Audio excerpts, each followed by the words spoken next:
भगवान श्री राम हिंदुओं के आस्था से जुड़ी एक कल्पना मात्र नहीं है। कई लोगों को आज भी रामायण काल के वास्तविकता पर विश्वास नहीं होता है और वो रामायण ग्रंथ में वर्णित सभी घटनाओं को काल्पनिक चित्रांकरण में व्यक्त कर देते हैं। लेकिन क्या आपको पता है कि वैज्ञानिकों के अध्ययनों के आधार पर सिद्ध हो चुका है कि रामायण में दर्शित सभी घटनाएं सत्य है और रामायण के सबूत के आधार पर इसकी पुष्टि की जा चुकी है। अयोध्या का हनुमानगढ़ी माना जाता है कि श्री राम की प्रतीक्षा हनुमान इसी स्थल पर करते थे। राम निवास अयोध्या में एक प्राचीन हनुमान मंदिर है जिसे हनुमानगढ़ी के नाम से जाना जाता है। कहा जाता है कि लंका विजय के बाद भगवान श्री राम ने हनुमान जी को यह जगह रहने को दिया था, जिसके कारण इसे हनुमान जी का घर भी कहा जाता है। मान्यता है कि श्री राम के दर्शन के पूर्व अयोध्या में श्री हनुमान जी के दर्शन हनुमानगढ़ी में करने से मनोकामना जल्दी पूरी होती है। रामायण में भी हनुमानगढ़ी का उल्लेख किया गया है। दूसरा, हनुमान जी के विशाल पद चिन्ह। रावण द्वारा सीता हरण के बाद जब हनुमान जी माता सीता की खोज में श्रीलंका पहुंचने के लिए समुद्र को पार करने हेतु एक विशाल रूप धारण किए, तब उनके विशाल पद चिन्ह के छाप श्रीलंका के स्थल पर अंकित हो गए। यह अभी रामायण के साक्ष्य को दर्शाता है। रामायण के अनुसार रावण द्वारा सीता का अपहरण करके श्रीलंका में सबसे पहले एक गुफा में रखा गया था। इस गुफा का शीश और इसके चारों ओर की नक्काशी कोबरा सांप की तरह दिखाई देता है। इसकी उपस्थिति भी रामायण के सबूत बताते हैं।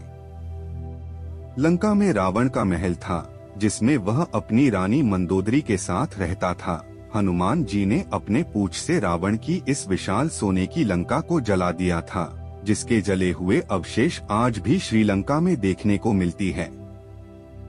रामायण ग्रंथ के अनुसार माता सीता को अपहरण के बाद जब माता ने लंका में जाने से मना कर दिया, तब रावण ने लंका की अशोक वाटिका में उन्हें रखा था। अशोक वाटिका में व्यापक मात्रा में अशोक वृक्ष थे। यहीं पर एक वृक्ष के नीचे माता सीता रहती थी। इस जगह को अब सीता एलिया नाम से जाना जाता है, जो वर्तमान में श्रीलंका में स्थित है।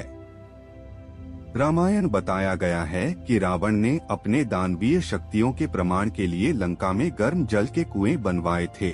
इससे गर्म पानी निकलता है, जो आज भी श्रीलंका में देखने को मिल जाएगी।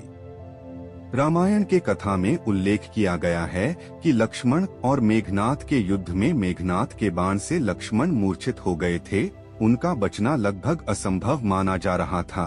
तब राजवैद्य सुरोन के उपाय के अनुसार द्रोणागिरी पर्वत से संजीवनी बूटी लाना था, किंतु हनुमान जी ने पूरा द्रोणागिरी पर्वत उठा ले आए, जिसमें से संजीवनी बूटी निकालकर लक्ष्मण के प्राण की रक्षा की गई। माना जाता है कि संजीवनी बूटी में इतनी शक्ति है कि वो मरने वाले व्यक्ति की प्राण को भी बचा सकता है। लक्ष्मण जी के ठीक होने के बाद हनुमान जी ने द्रोणागिरी पर्वत उसी स्थान पर रख दिया, जो आज भी उत्तराखंड के चमोली गांव में स्थित है।